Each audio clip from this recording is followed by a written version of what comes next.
My name's Doug Holdreed, and this PowerPoint's designed to accompany Chapter 1 of Exploring Art, a Thematic Approach.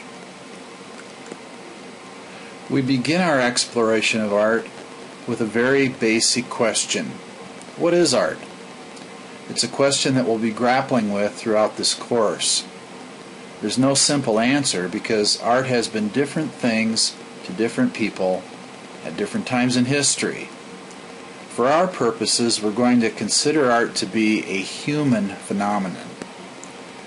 One of the reasons that people do art is that we humans seem to have a need to respond to our perceptions of the world around us. This painting from the Song Dynasty of 13th century China is painted on silk. It's a sensitive response to nature, not a direct copy of nature, but an interpretive response. Here's another example of the simplicity in Oriental art. This is a Zen garden. In the Zen tradition, emptiness is viewed as the necessary mental and spiritual state in order for enlightenment to happen. Edward Hicks painted this piece titled The Peaceable Kingdom. It expresses a world that Hicks and his Quaker friends longed for. It's an idealized vision of the kingdom of God, in which all of God's creatures live together in harmony.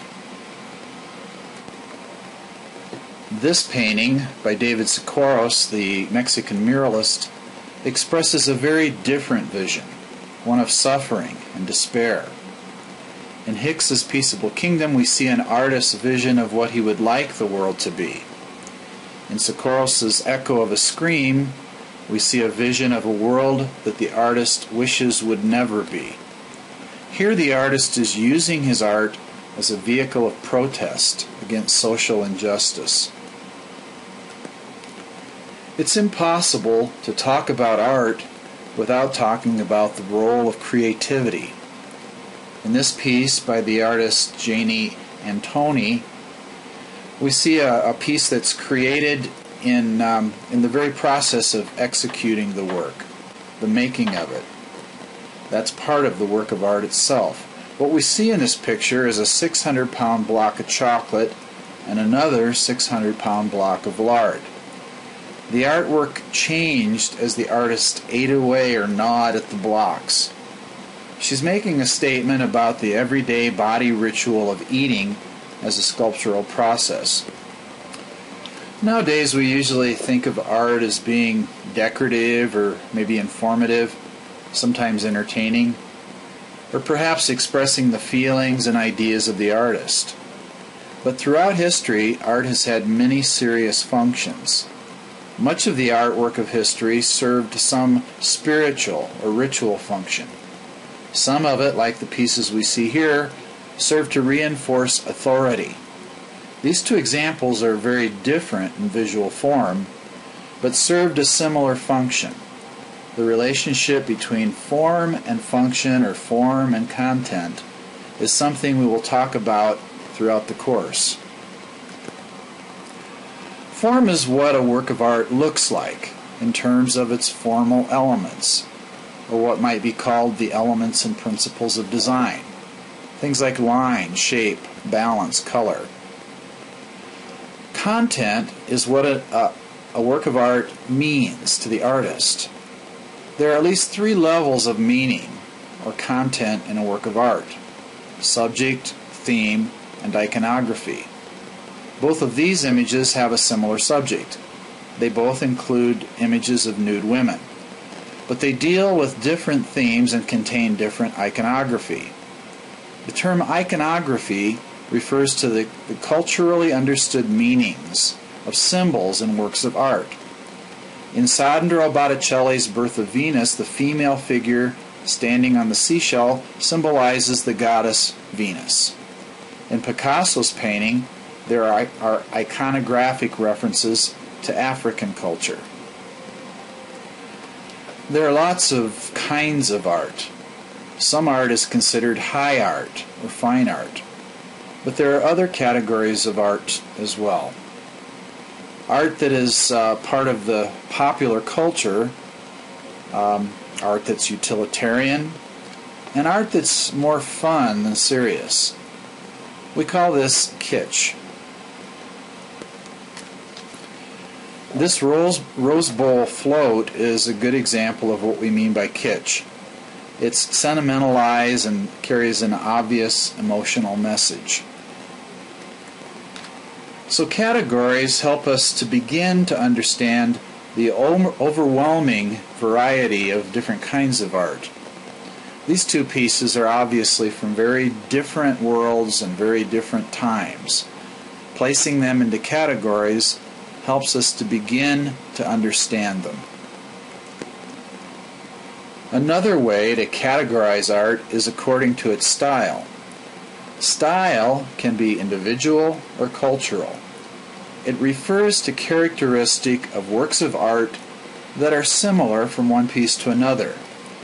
A naturalistic style looks like nature, has an almost photographic quality. An idealized style is somehow better than nature. It's a sort of perfection of nature. The non-objective style has nothing to do with nature at all. It makes no visual reference to the real visual universe. Abstract art refers to works of art that derive from the essence, from the essential qualities of the subject, without trying to copy them naturalistically. This is a pot from the Aztec culture of Mexico from the 15th century. It depicts the god Tlaloc, the Aztec rain deity. We might think of it as craft because it had a utilitarian purpose, but it was also very connected with the ritual and religious practices of that culture. Here's a good example of what we mean by naturalistic. The painter is obviously very carefully observing nature and trying to imitate nature in his painting style. So individual artists have their personal styles, cultures have styles too. We can look at works of art from different cultures and recognize them because they're consistent in certain ways. Both of these buildings are mosques, Islamic places of worship, but they're different from each other in style because they're from different parts of the world. The top one is an adobe structure from the sub-Saharan region of Africa. The bottom one is a stone structure in Pakistan. Here's another example of differences in cultural style. We see two male figures. The one on the left is from Africa, and the one on the right is from ancient Greece. We recognize these different cultural styles without thinking much about it. Here's an example of the differing individual styles of two artists, Vincent van Gogh and Paul Gauguin. These two artists lived and worked together for a while.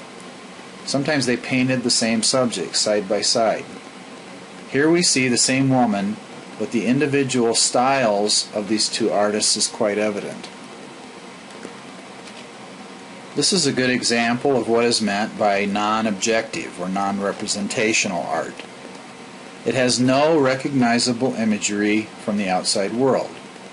It's completely from the artist's inner world of design. The style of the post-impressionist artist, Vincent van Gogh, includes thick, directional brushstrokes and brilliant colors. He has a very identifiable individual style. Another post-impressionist artist, Georges Seurat, developed a style which is called pointillism, in which dots of pure color are mixed in the perception of the viewer. So both Vincent van Gogh and Georges Seurat are post-impressionists, which simply means that they both lived and worked after the period of the French Impressionists. But they both have very unique and individual styles. So style can be that of an individual artist, or of a culture, or of a period of history.